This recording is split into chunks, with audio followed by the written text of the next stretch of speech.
The celebration in the command center of Station VEC 7 had been going on for 3 hours now. Blue-tinted alcohol flowed freely among the Caltheon officers, their chitinous faces clicking with satisfaction. On the main view screen, the recorded footage played on loop.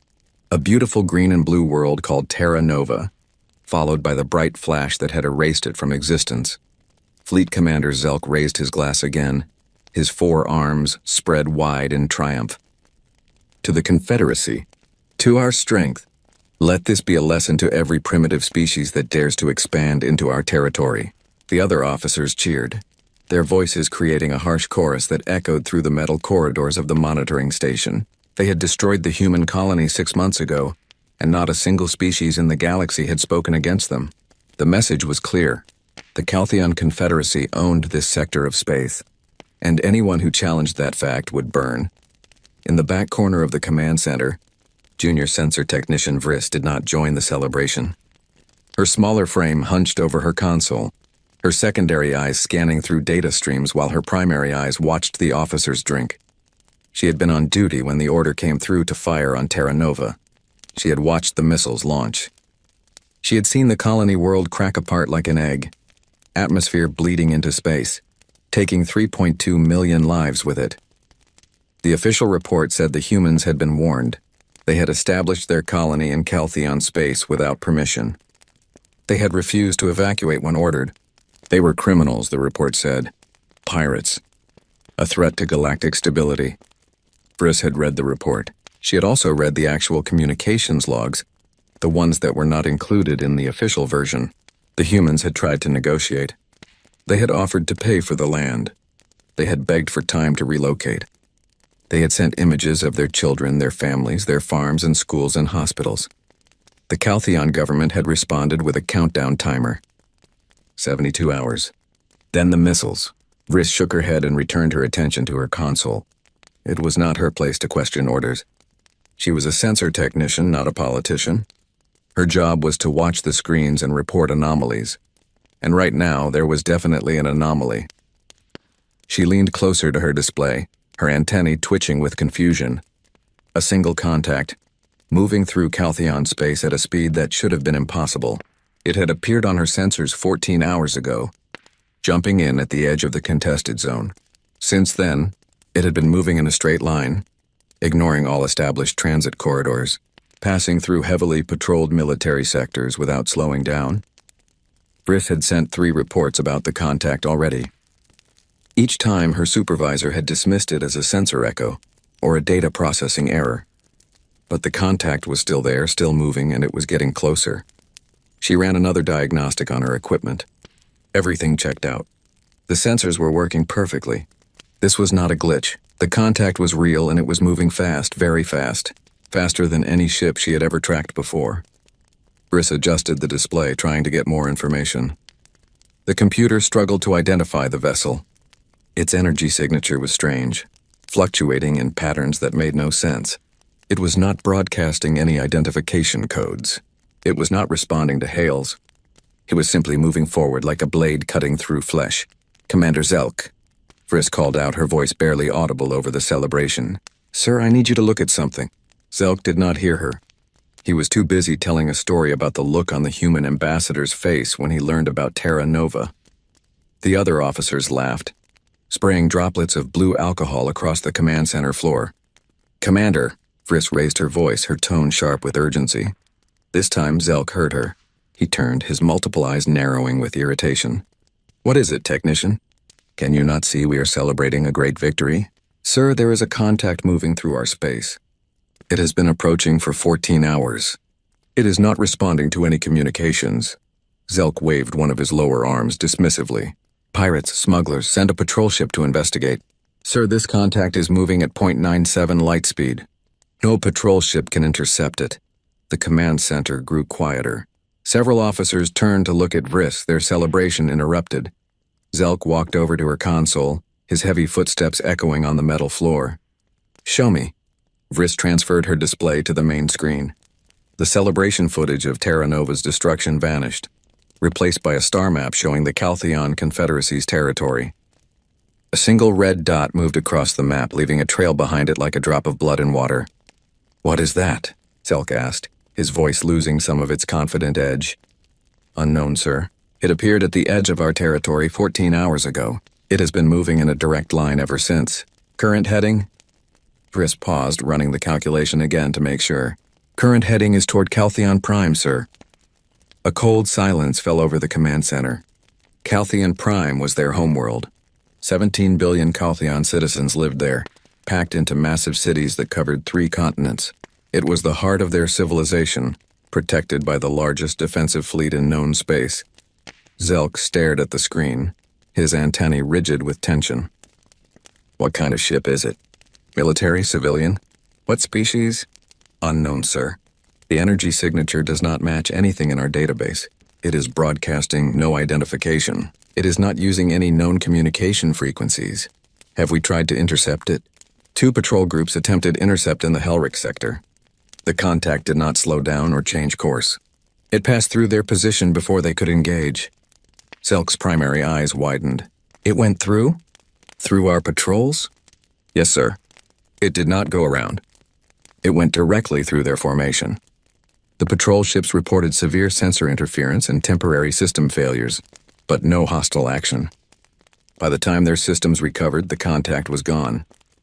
One of the other officers, a weapons specialist named Krell, stepped forward. It must be a scout ship. Or a probe. Nothing that small could threaten Caltheon Prime. How do you know it is small? Briss asked quietly. Krell turned to her, irritation clear on his face. Because only small ships can move that fast. Everyone knows this. Briss pulled up another display. Sir, I have been analyzing the energy readings. Whatever this is, it is not small. Based on the gravitational distortion it is creating, I estimate its mass to be at least 3 times that of a Caltheon battlecruiser.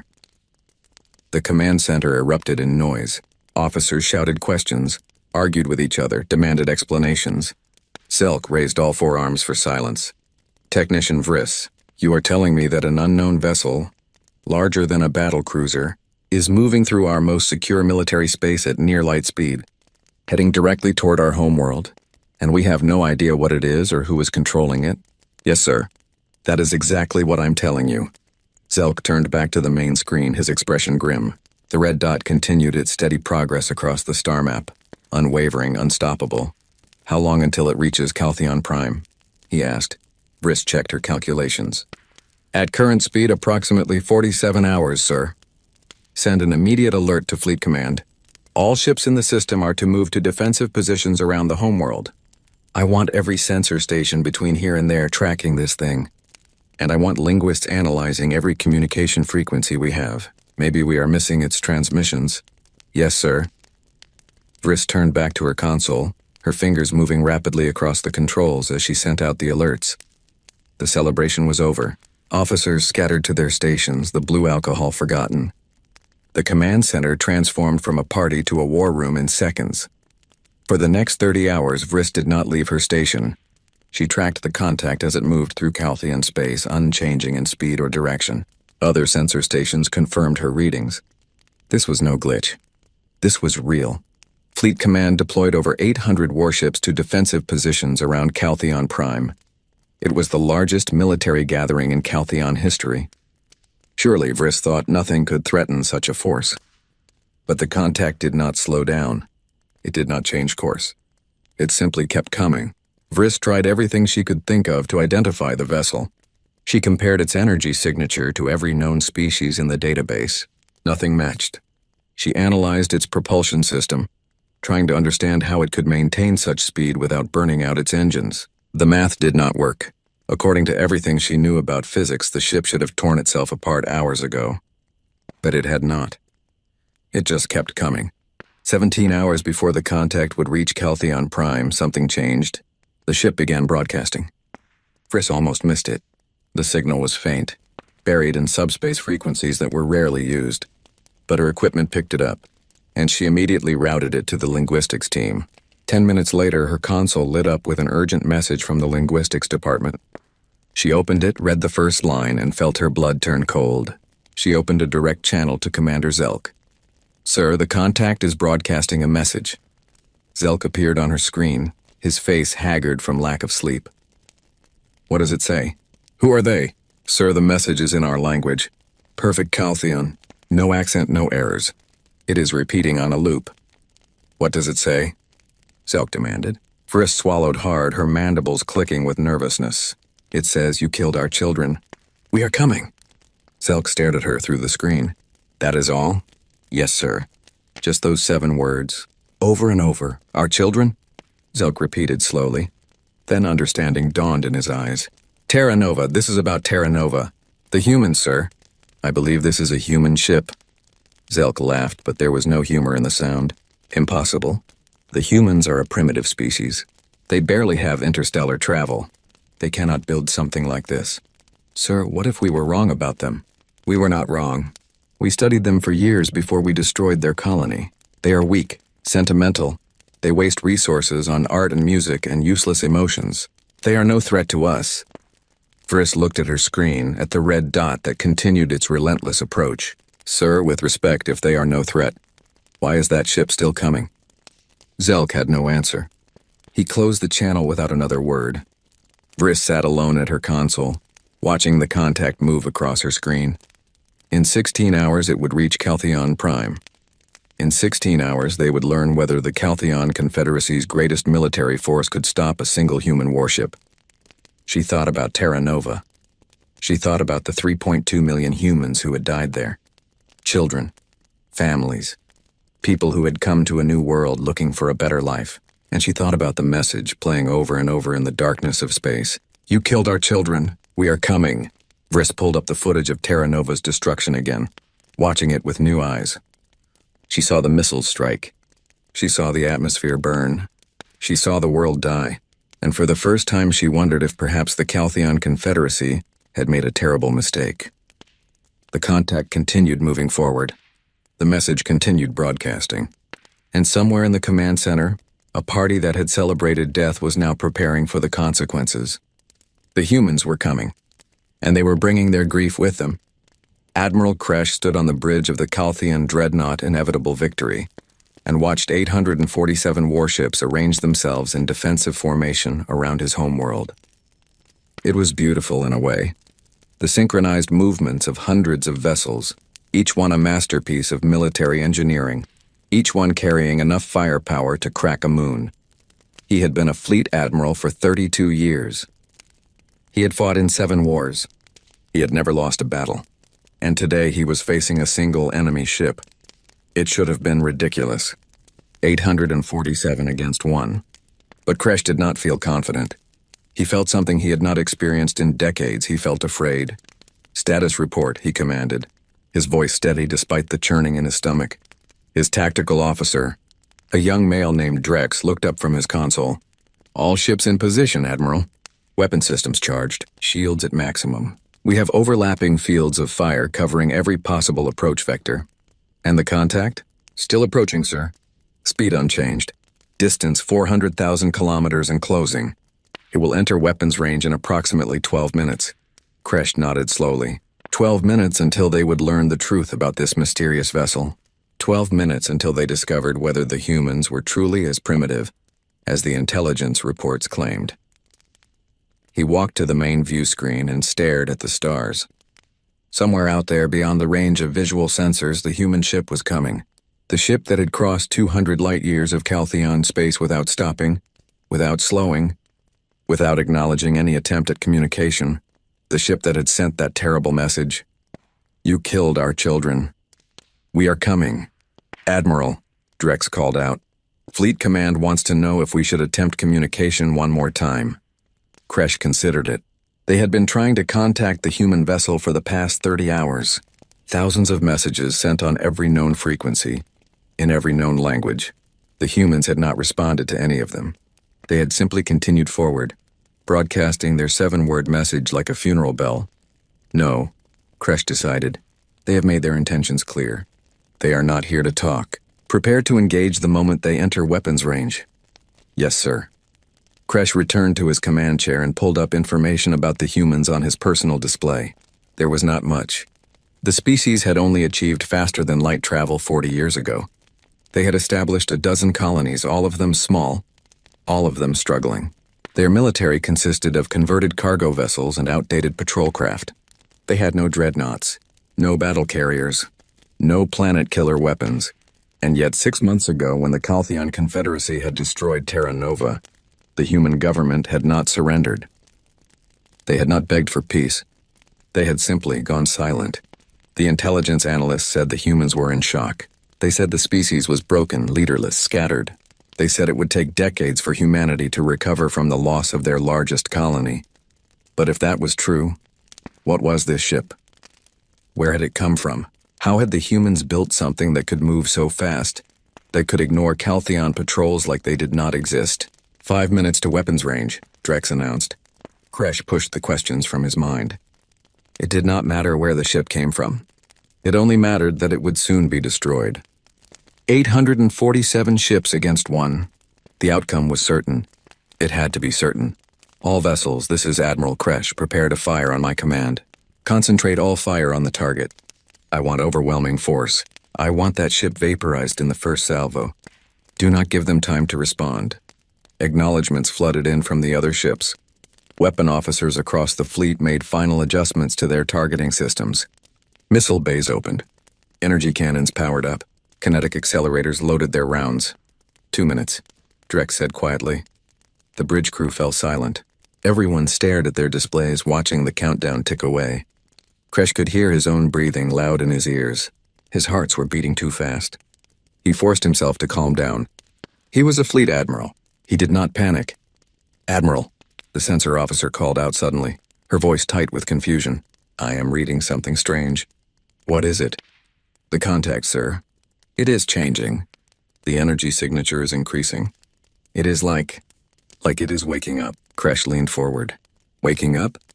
What does that mean? I do not know, sir. But power readings are climbing rapidly. Whatever was dormant is now active. Shields? Yes, sir. Shields are coming online, but they are not like our shields. The energy pattern is completely different. I cannot determine their strength. 1 minute, Drex said. Kresh gripped the arms of his command chair. All ships prepare to fire. Stand by. The seconds crawled past. Every eye on the bridge was fixed on the main view screen, where the computer was projecting the estimated location of the human vessel. 30 seconds. Kresh took a deep breath. All ships target locked. Prepare to visual contact, the sensor officer shouted. The main view screen flickered and then resolved into an image that made Kresh's blood freeze. The human ship was massive. Easily twice the size of his dreadnought, it hung in space like a dark monument. Its hull was matte black, absorbing light instead of reflecting it. Strange symbols were painted along its sides in white, human writing that Kresh could not read. The ship's shape was unlike anything he had ever seen. Sharp angles, aggressive lines. Every part of it looked designed for one purpose: war. And above the writing, in letters large enough to see from thousands of kilometers away, was a single word in Caltheon: absolution.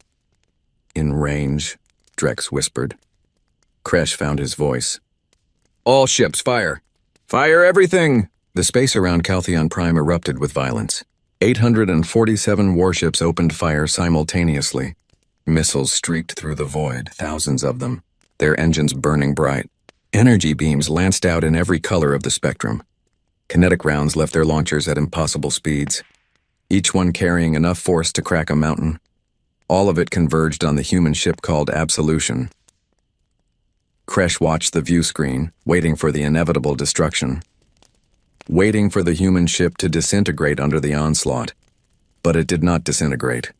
The Absolution's shields flared to life, and they were like nothing Kresh had ever seen. Instead of the usual blue or green bubble that Caltheon shields projected, these shields rippled like liquid metal. The missiles struck and exploded, creating massive fireballs. The energy beams hit and dispersed. The kinetic rounds impacted and simply stopped, and the shields grew brighter with each hit. Report, Kresh demanded, his voice sharp with disbelief. The sensor officer stared at her console, her antennae trembling. Sir, the shields are not just deflecting our weapons.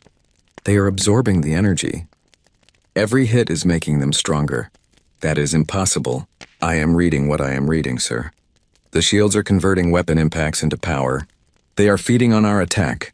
Kresh felt the deck beneath his feet shift slightly. Warning lights appeared on tactical displays across the bridge. Admiral, Drek said, his voice shaking. Some of our ships are reporting weapon malfunctions.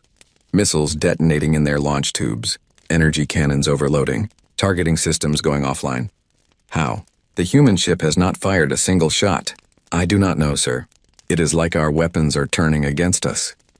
On the view screen, the Absolution remained perfectly still, absorbing the continued bombardment without apparent effort.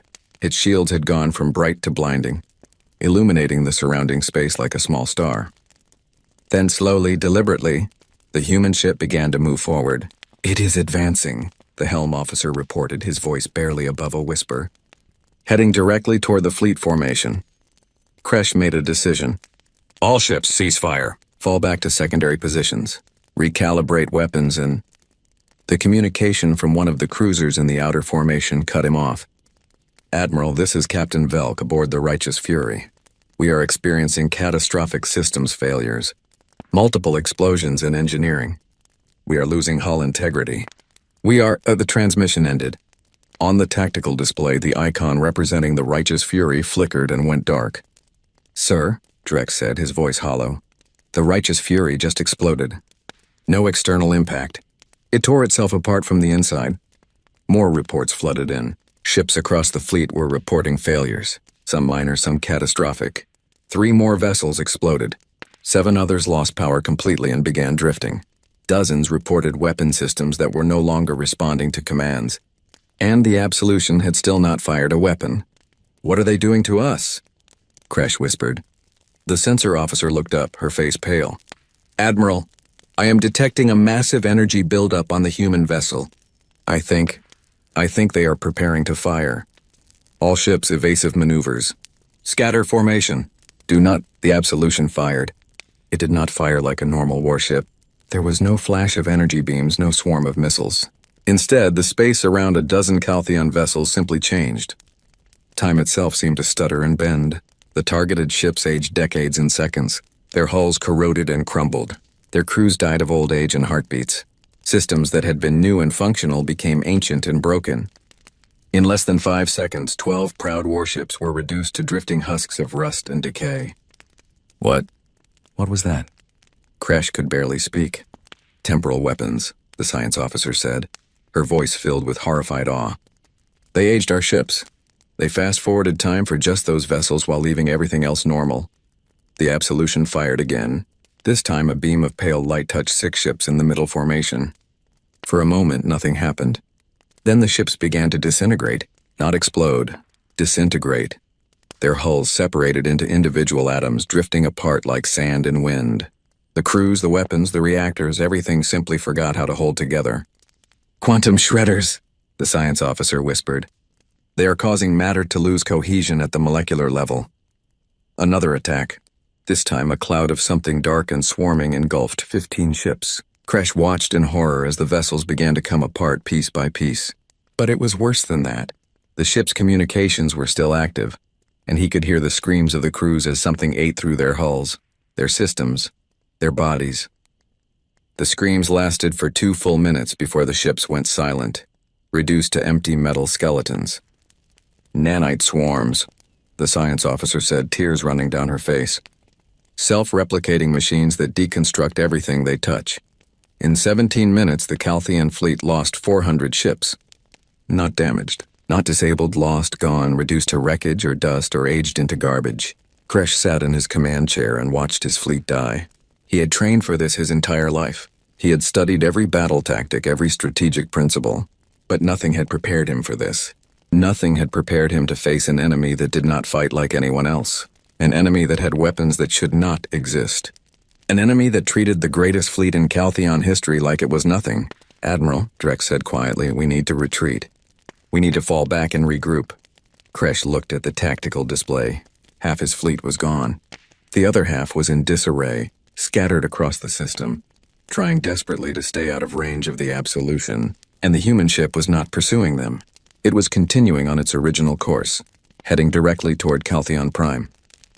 Send the order, Kresh said, his voice defeated.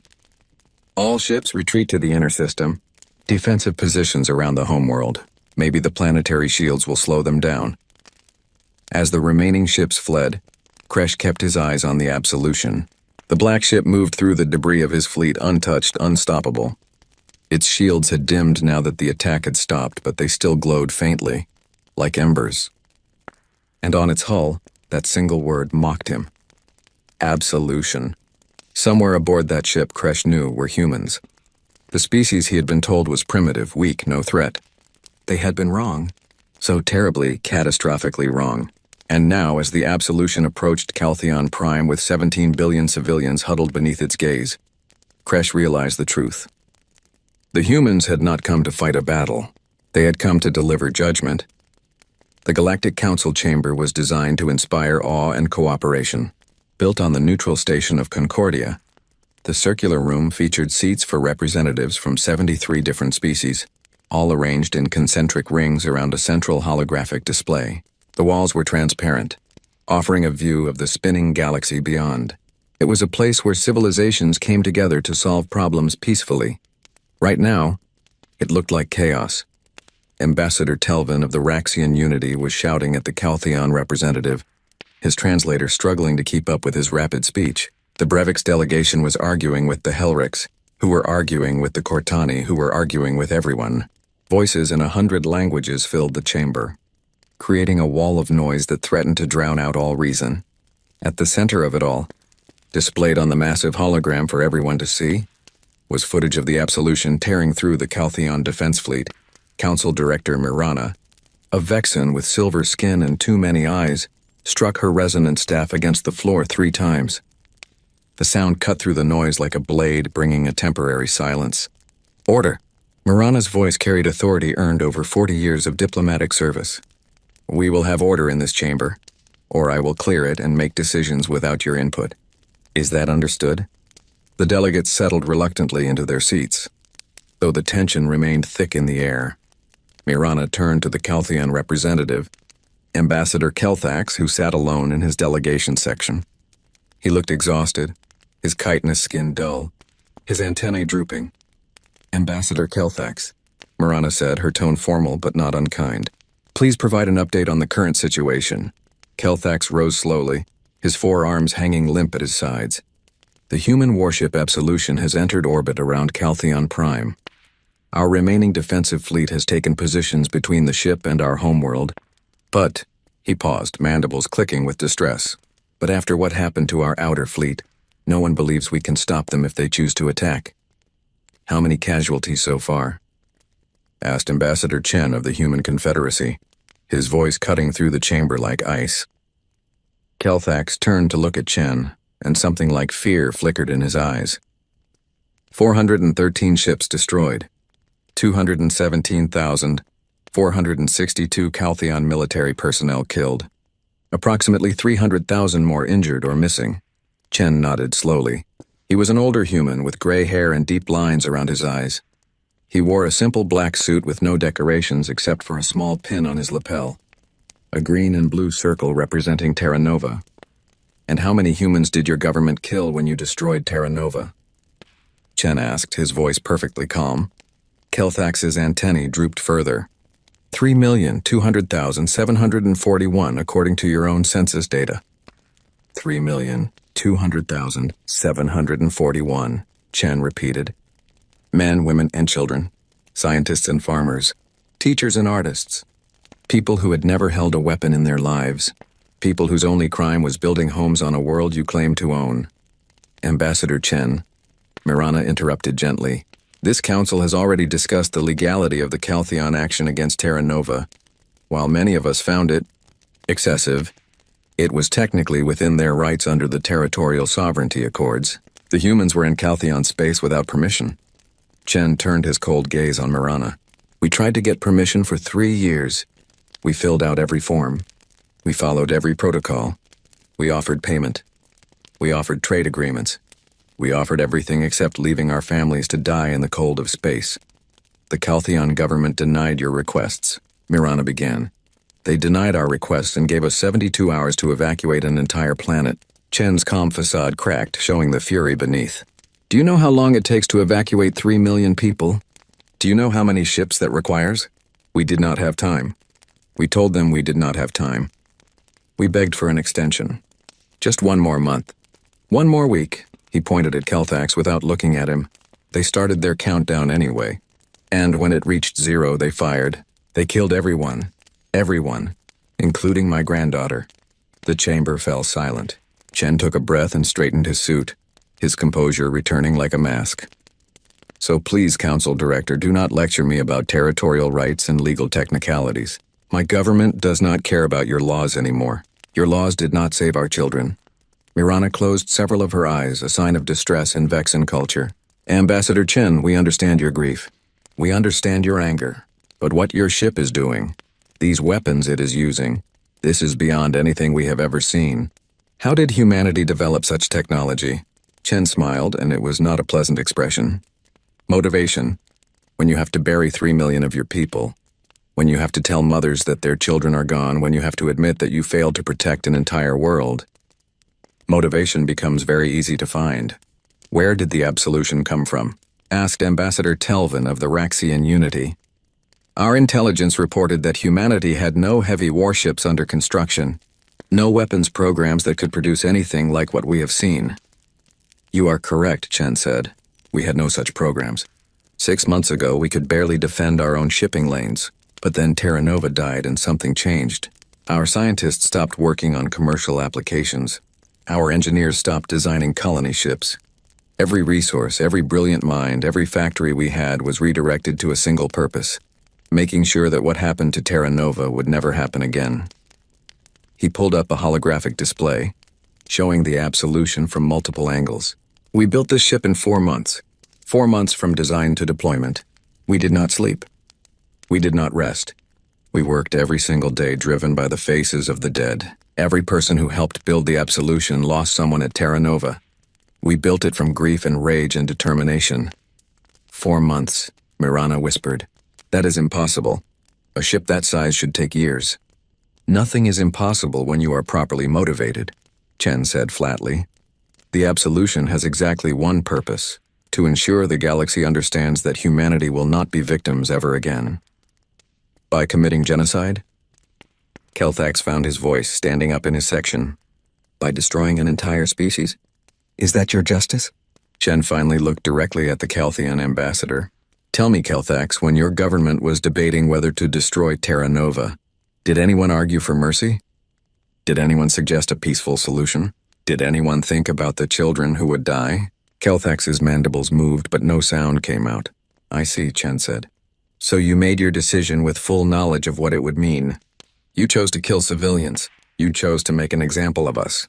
You chose to show the galaxy that the Calthian Confederacy was strong and humans were weak. He turned to address the entire chamber. Well, you succeeded. You showed the galaxy what you were capable of. And now we are showing the galaxy what we are capable of. And I assure you, we are far more creative than you ever imagined.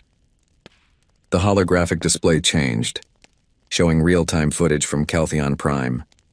The absolution hung in orbit, dark and terrible, while below it, billions of Calthion civilians looked up at their sky and wondered if they would live to see tomorrow.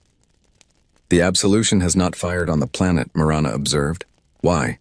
If humanity truly wants revenge, why not destroy Calthion Prime as they destroyed Terra Nova? Chen's expression softened slightly, showing something that might have been pain, because Captain Vasquez, the commanding officer of the Absolution, understands something your military apparently does not. She understands the difference between justice and genocide. She lost her daughter at Terra Nova, her only child, a girl who loved music and wanted to be a doctor, a girl who died screaming as the atmosphere burned. He paused, letting the image sink in. Captain Vasquez could destroy Calthion Prime with a thought. She has the weapons. She has the anger. But she also has restraint. She has mercy. 2 qualities your government did not show when they murdered her daughter. Then what does she want? Kelthax asked desperately. What will make the humans leave? I do not know, Chen admitted. She is not taking orders from our government anymore. She went rogue after Terra Nova, took the absolution before it was officially commissioned, and left Earth without permission. We have been trying to contact her for 6 months. She does not respond. This caused a new wave of concerned muttering in the chamber. You are telling us, Mirana said slowly, that the single most powerful warship in the galaxy is controlled by a human who has lost everything and is operating outside your government's authority. Yes. And you have no way to stop her? We could not stop her even if we wanted to, Chen said. The absolution was designed by people who knew what they were building. It has no remote shutdown codes, no external override systems. Captain Vasquez is in complete control of that ship and she answers to no one. This is madness, breathed Ambassador Telvin. One person should not have such power. One government should not have the power to erase 3 million lives without consequences. Chen shot back. But here we are. You all sat in this chamber 6 months ago and watched the footage of Terra Nova burning. You all had the chance to condemn the Caltheon government, to impose sanctions, to demand reparations, to do anything that might show humanity that the galaxy cared about justice.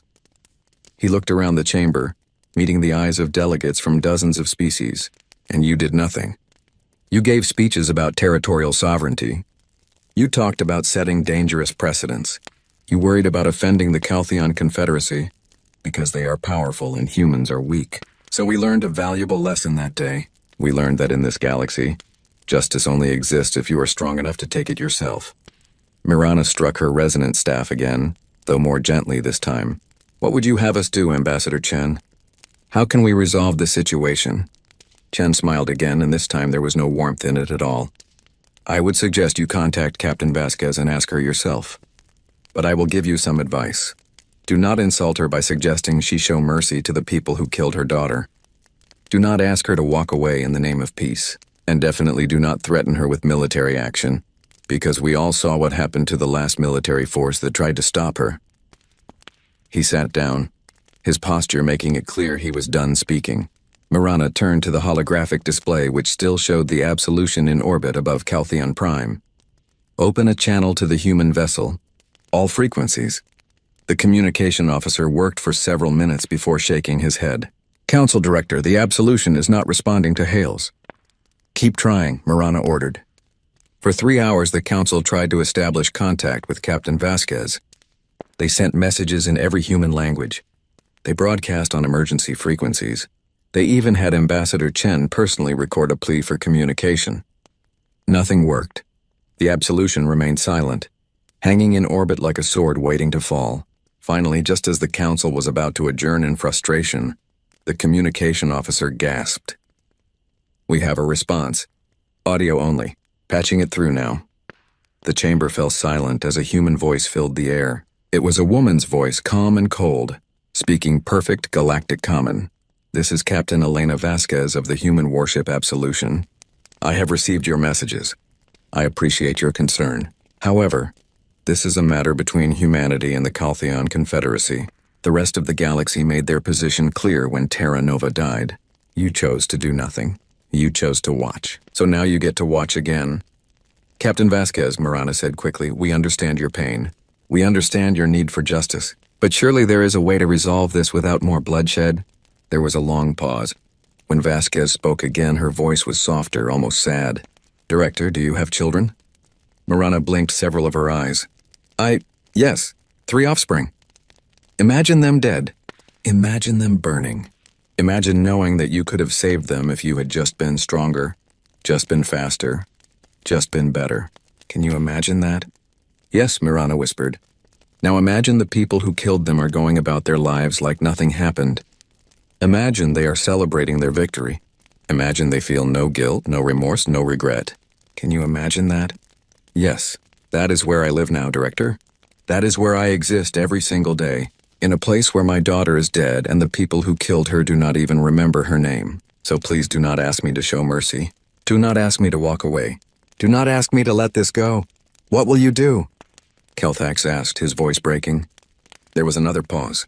When Vasquez spoke again, her voice had hardened back into iron. You will see. The galaxy wanted to watch. So watch. The transmission ended. In the council chamber, 73 species sat in silence, staring at the image of the Absolution. And on Caltheon Prime, 17 billion people looked at their sky and prayed to gods that did not seem to be listening. Captain Elena Vasquez stood alone on the bridge of the Absolution, staring at the planet below. Caltheon Prime filled the view screen, a world of blue oceans and green continents, cities that glittered like jewels, clouds that drifted across the surface in peaceful patterns. From orbit, it looked beautiful. It looked alive. It looked like Terra Nova had looked 6 months ago. Behind her, the bridge was quiet. Her crew of 147 humans moved through their duties with practiced efficiency. Their faces set an expression she knew well: grief, anger, determination. Every single person aboard the Absolution had lost someone at Terra. Nova, family, friends, lovers, children. They were all here for the same reason. They were all here to make sure those deaths meant something. "Captain," her tactical officer said quietly. Lieutenant Marcus Webb had lost his wife and 2 sons at Terra Nova. He had volunteered for the Absolution's crew within hours of its construction beginning. "All systems are ready. Weapons fully charged. We are in optimal firing position." Vasquez did not turn around. "Thank you, Marcus." She pulled up a display on her personal screen showing the estimated population distribution across Caltheon Prime. 17,400,000,000 civilians. Children going to school. Adults working in offices and factories. Elderly people sitting in parks feeding whatever passed for birds on this world. Innocent people. People who had not fired the missiles at Terra Nova.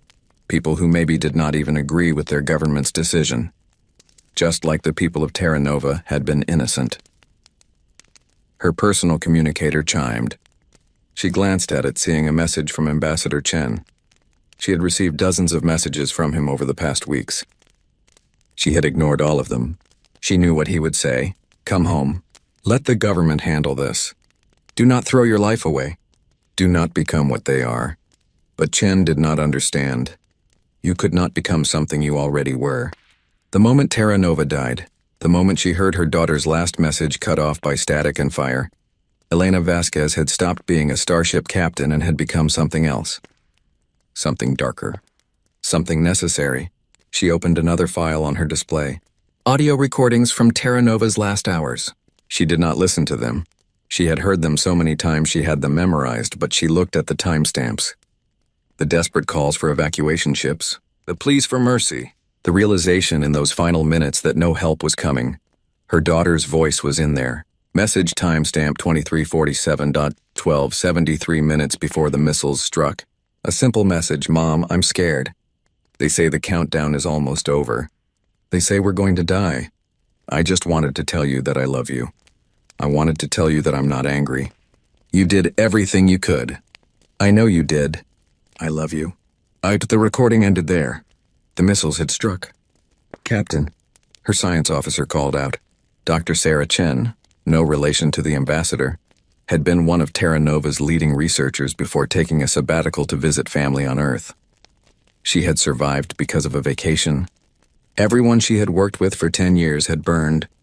The Caltheon government is broadcasting another surrender offer.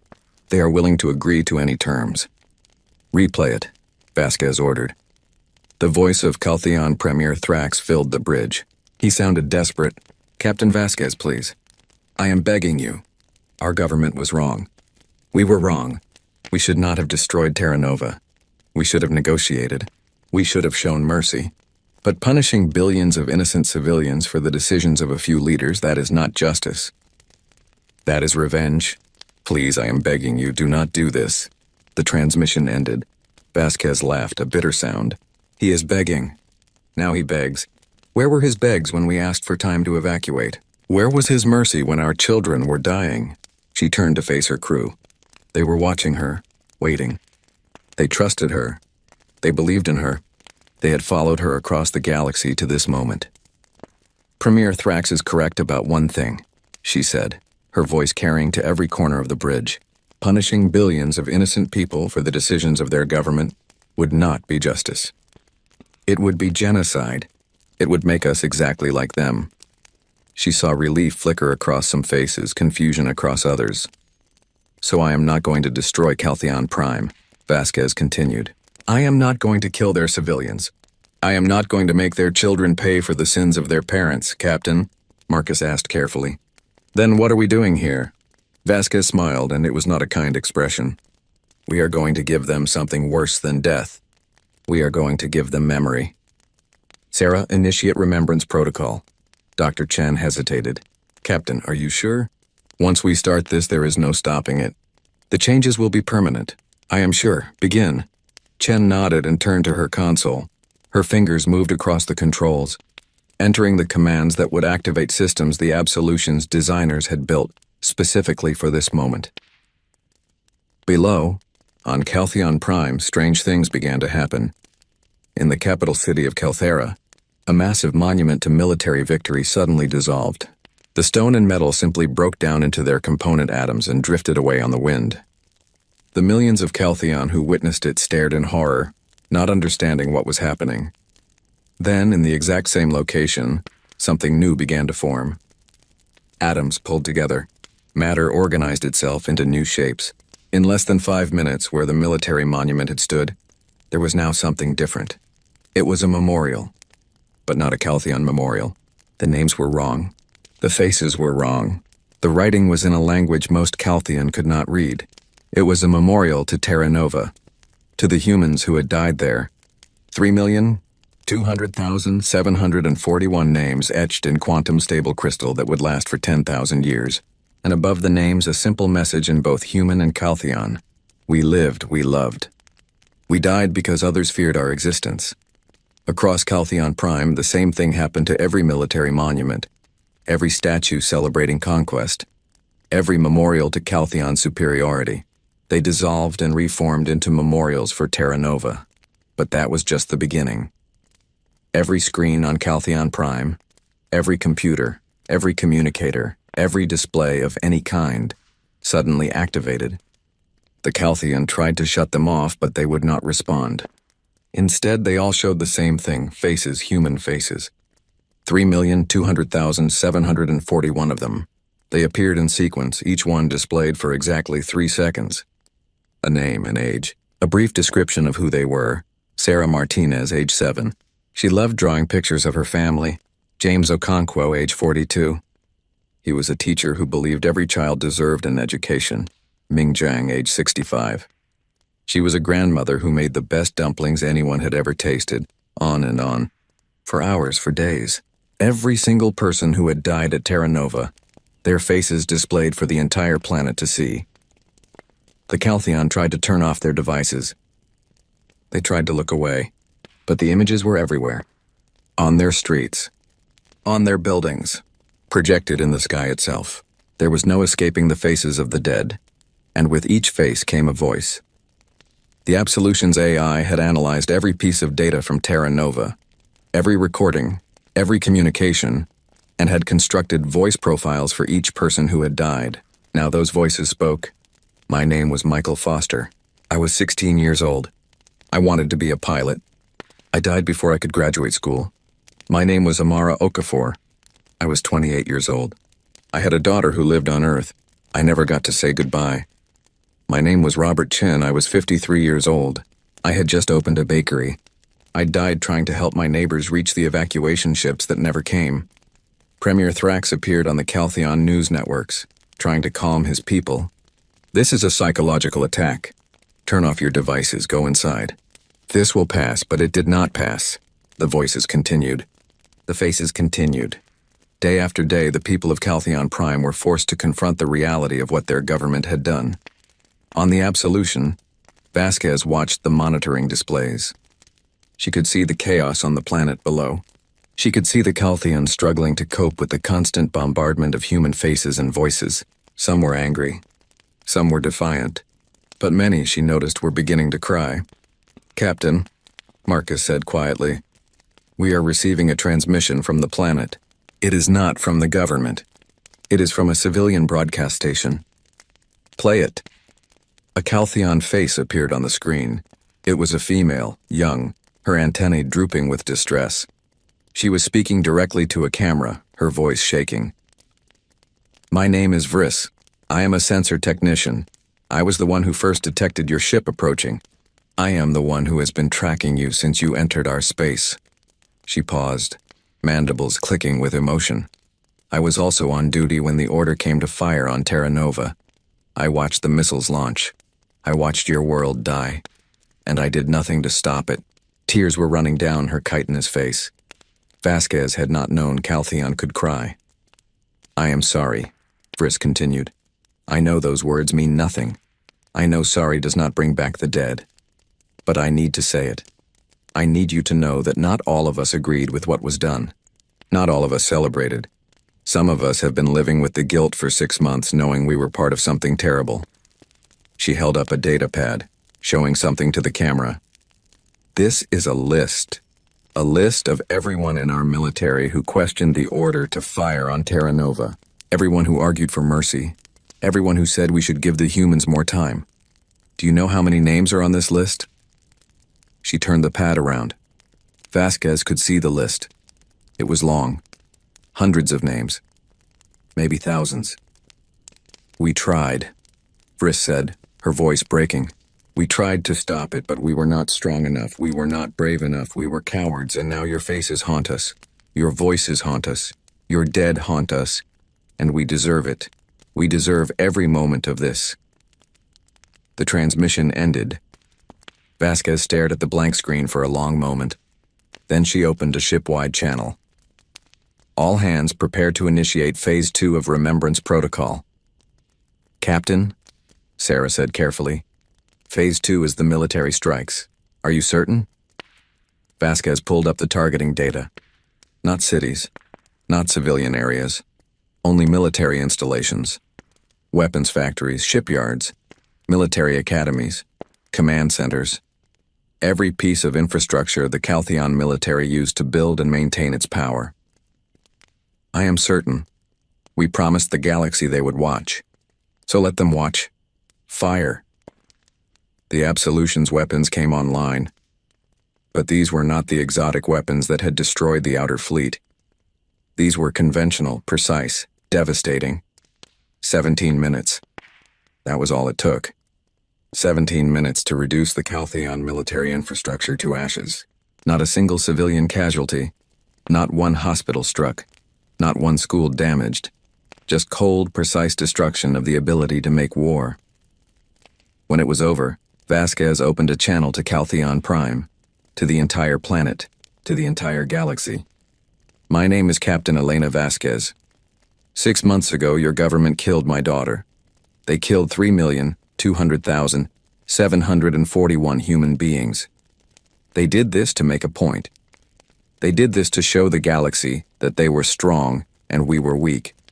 She paused, looking at the planet on her view screen. I could destroy your world. I could kill every one of you. I could make you feel the pain we felt, but I am not going to do that. Do you know why? The galaxy listened. Because death is easy. Death is escape. I am not giving you escape. I am giving you memory. For the rest of your lives, you will wake up and see our faces. You will go to work and hear our voices. Your children will grow up learning the names of our dead. Your monuments will honor our victims. Your history will remember our loss. She leaned forward, her voice dropping to something cold and final. You wanted to make an example of us. Consider it done. You are the example now.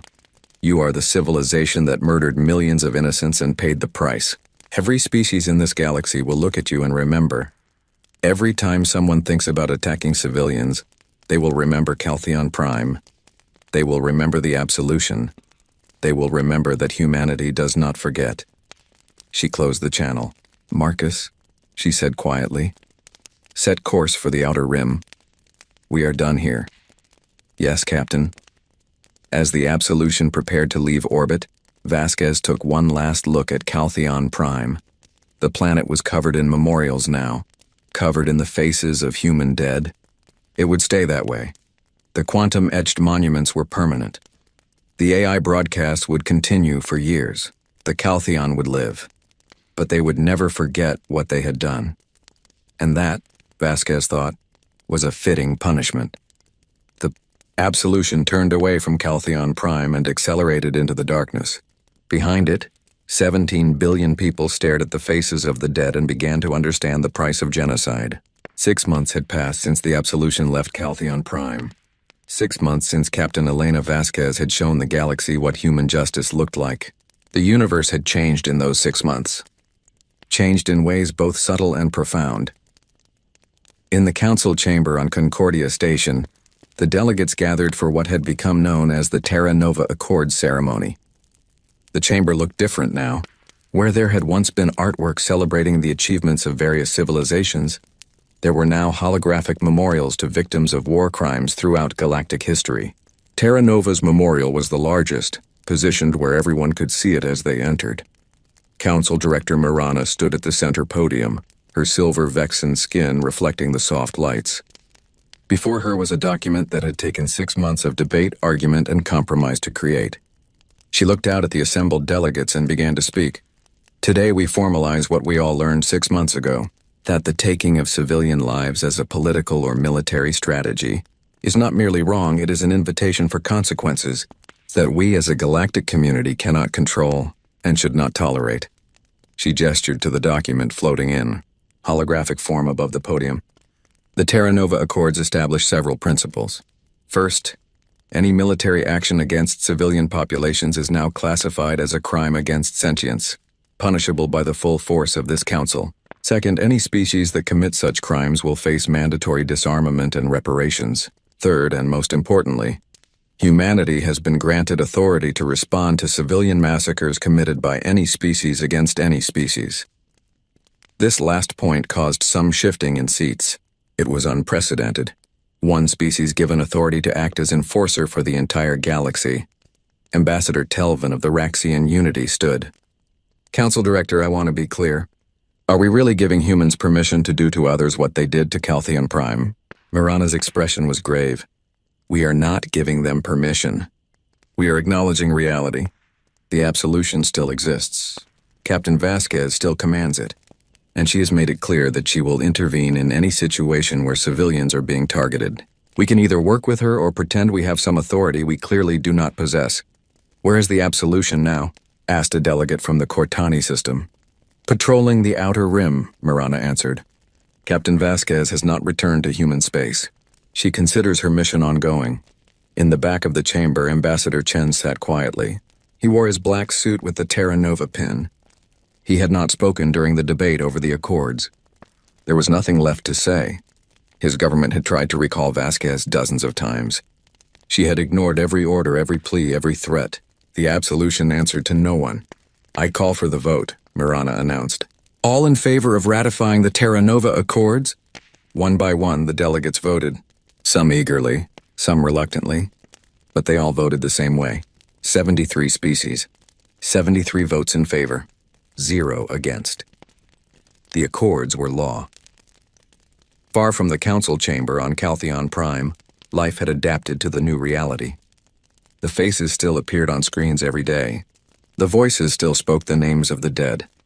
The quantum-etched memorial still stood in every city, impossible to remove, impossible to ignore. Vriss walked through the memorial plaza in the capital city.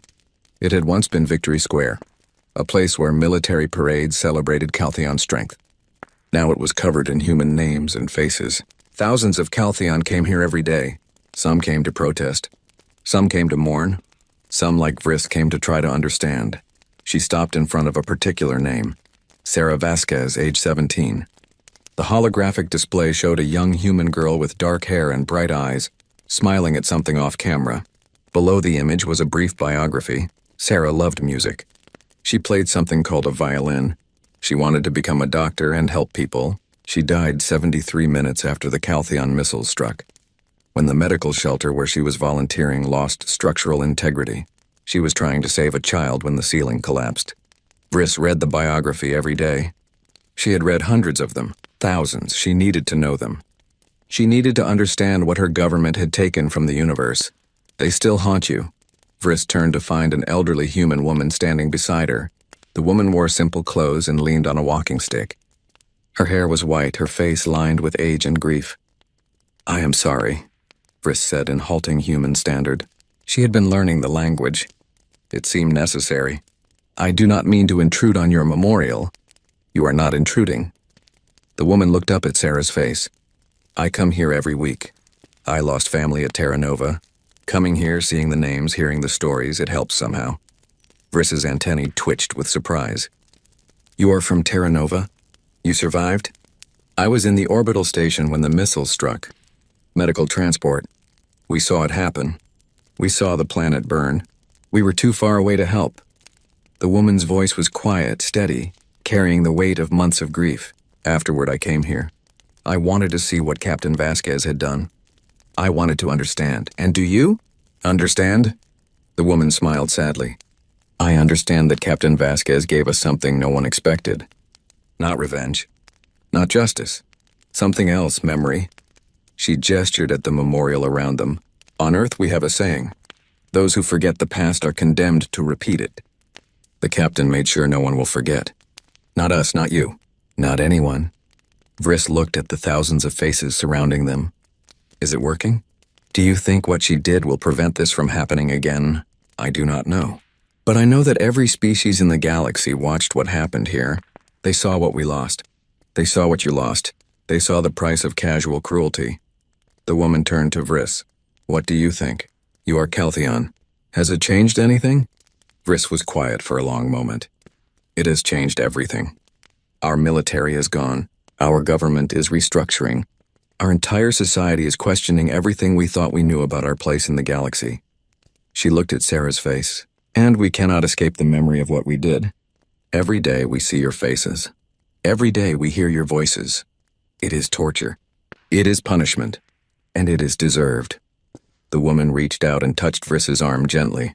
My name is Margaret Chen. My granddaughter died at Terra Nova. She was 6 years old. Vriss felt her eyes filling with tears. I am so sorry. I know you are. I can see it. Margaret squeezed her arm. That is why the captain's plan is working. Because people like you exist. People who can see what was done and feel the weight of it. People who will make sure it never happens again. They stood together in silence for a while. A Caltheon and a human, surrounded by the faces of the dead. In another part of the galaxy, the Brevix Dominion was having an emergency council meeting. Grand Dominus Krell stood before his military advisors. His scaled face twisted with frustration. Explain to me again why we are not proceeding with the Helrix operation.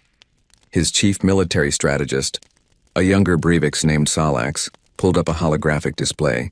It showed the Absolution tearing through the Caltheon fleet. Sir, we have analyzed every second of footage from the Caltheon incident. The humans have weapons we cannot defend against. Temporal disruptors, quantum shredders, molecular nanites, and that is just what they showed us. We have to assume they have more. The Absolution is one ship, Krell growled. One ship commanded by a rogue captain. We have a fleet of thousands. Yes, sir. And the Caltheon had 847 ships. The Absolution destroyed 400 of them in 17 minutes without taking damage. Solix brought up another display, this one showing economic data. But the weapons are not even the worst part, sir. Look at what happened to the Caltheon economy. Trade sanctions from 70 species. Required reparations that will take decades to pay. Complete military disarmament. They went from being a major power to a supervised territory in 6 months. He pulled up another image. The memorials covering Caltheon Prime. And this. Every day their people see the faces of the humans they killed. Every day they are reminded of what they did. It is breaking their society. Suicide rates are up 300%. Birth rates have dropped by half. The psychological damage alone is worse than if the humans had just destroyed the planet. Krell stared at the images. He had been planning to attack the Helrix colonies for 2 years. The Helrix had resources the Brevix needed. Attacking their civilian settlements would have been the fastest way to force surrender. Would have been. Cancel the operation, Krell said finally. Relief flooded Solix's face. Yes, sir. A wise decision. Do not tell me it is wise. Tell me it is necessary. Tell me we have no choice because one human with a ship full of grief has somehow become the enforcer for the entire galaxy. Yes, sir. That is exactly what happened. Krell dismissed his advisors and sat alone in his command chamber. He pulled up the famous transmission from Captain Vasquez, the one every species had heard. Death is easy. Death is escape. I am not giving you escape. I am giving you memory. He had heard it dozens of times. Each time it sent a chill through his scales. Not because of the words themselves, but because of what they represented. The humans had found something worse than weapons. They had found a way to make punishment eternal.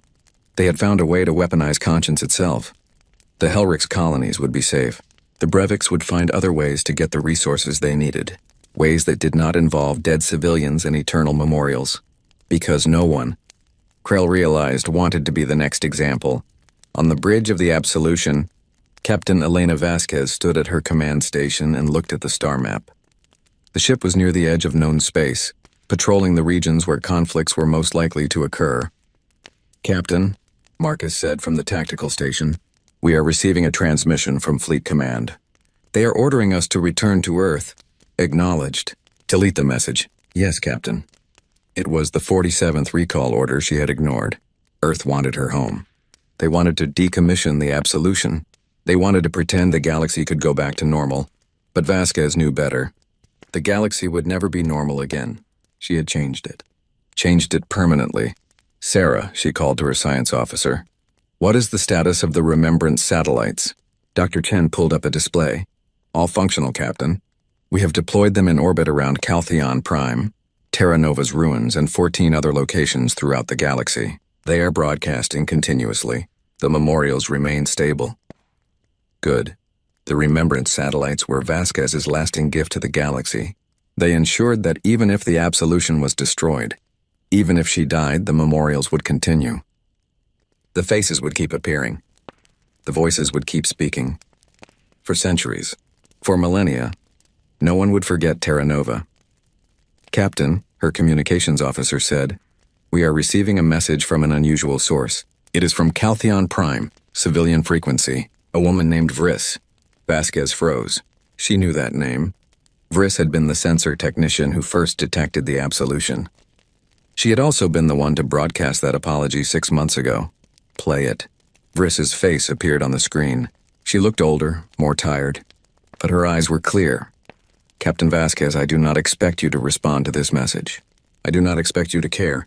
But I needed to tell you something. The memorials you created are working. My people are changing. We are teaching our children about Terra Nova. We are learning human standard in our schools. We are trying to understand what we did and why it was wrong." She paused, mandibles clicking with emotion. "I know this does not bring back your daughter. I know this does not erase your pain. But I wanted you to know that your message was received. We will never forget. I promise you we will never forget." The transmission ended. Vasquez stared at the blank screen for a long time. Then she turned to her crew. "Plot a course to the Carax sector. There are reports of tensions there. Civilian populations are at risk." "Yes, Captain." As the Absolution turned toward its next destination, Vasquez allowed herself a small moment of reflection. She had not saved her daughter. She had not prevented Terra Nova. But maybe, just maybe, she was preventing the next Terra Nova, the next massacre, the next tragedy. And if that was her life's work now, she would accept it. In the council chamber, the delegates were leaving after ratifying the accords. Ambassador Chen remained behind, looking at Terra Nova's memorial. After a moment, Marana joined him. "Your government is not happy with Captain Vasquez," she observed. "No, they are not. They wanted a different kind of justice. Something cleaner. Something that did not involve a rogue captain with ultimate weapons. But you understand her." Chen smiled sadly. "I lost my granddaughter at Terra Nova too. A little girl named Lisa. She loved to paint. She would have been 7 years old next month." He touched the Terra Nova pin on his lapel. Elena Vasquez did what she thought was right. She made sure Lisa and all the others would not be forgotten. "How can I condemn her for that?" Mirana was quiet for a moment. Then she said, "The galaxy is afraid of her." "Good. Fear prevents stupidity. Fear makes people think twice before killing children. If the price of peace is that everyone fears one human warship, I will take that trade." What if she becomes what she fought against? What if the Absolution becomes an instrument of oppression? Chen turned to look at Marana. "Then we will deal with that problem when it comes. But right now, for the first time in centuries, civilian casualties in galactic conflicts have dropped to nearly zero. Species are negotiating instead of attacking. The strong are thinking twice before crushing the weak. That is because of Elena Vasquez. That is because every would-be conqueror looks at the sky and wonders if the Absolution is watching." He started to leave, then paused. "You asked what if she becomes a tyrant? I ask, what if she is exactly what this galaxy needed?" Marana had no answer. On the outer rim, the Absolution continued its patrol. Silent, watchful, waiting. And across the galaxy, on 1,000 worlds, people looked at their screens and saw the faces of Terra Nova's dead. They learned the names. They heard the stories. They remembered. A Helrick's mother teaching her children about Sarah Vasquez, the girl who wanted to be a doctor. A Cortani historian documenting every name, every face, preserving them for future generations. A Iraxian artist creating sculptures in memory of people she had never met but could never forget. The memorials were everywhere now. Not just on Caltheon Prime, but spreading across the galaxy like seeds planted in soil. Species were building their own memorials to Terra Nova. Museums were opening. Schools were teaching about the massacre and what it meant. Terra Nova had become more than a tragedy. It had become a lesson, a warning, a promise. Never again. On a small colony world in the fringe territories, two species that had been on the brink of war sat down to negotiate instead. The mediator pointed to a holographic image of the Absolution hanging in the room. "That is the alternative," she said simply. "Talk, or explain to your children why the humans came." They talked. In the military academy on the Vexen homeworld, young cadets studied the Battle of Caltheon Prime. Not for its tactics, though those were revolutionary. Not for its weapons, though those were terrifying. They studied it for its restraint. For the moment when Captain Vasquez had the power to destroy 17 billion lives and chose not to. "This," their instructor said, pointing at the frozen image of Vasquez on the bridge, "is what separates soldiers from murderers. This is what separates justice from genocide. Power without restraint is not strength. It is weakness. Remember that." The cadets remembered. Aboard the Absolution, Vasquez sat in her ready room, surrounded by the quiet hum of the ship. On her desk was a single photograph, printed on actual paper in the old human tradition. It showed a young woman with dark hair and bright eyes holding a violin, smiling at the camera. Sarah Vasquez touched the photograph gently. "I did it, baby," she whispered. "I made sure they remember you. I made sure your death meant something. I made sure no other mother has to feel what I feel." There was no answer. There would never be an answer. Sarah was gone, burned away in fire and fury 6 months before her 18th birthday. But her face lived on. Her name lived on.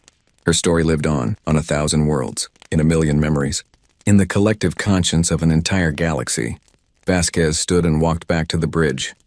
Her crew was waiting, watching the sensors, ready for the next crisis, the next conflict, the next moment when someone would need a reminder about the cost of violence.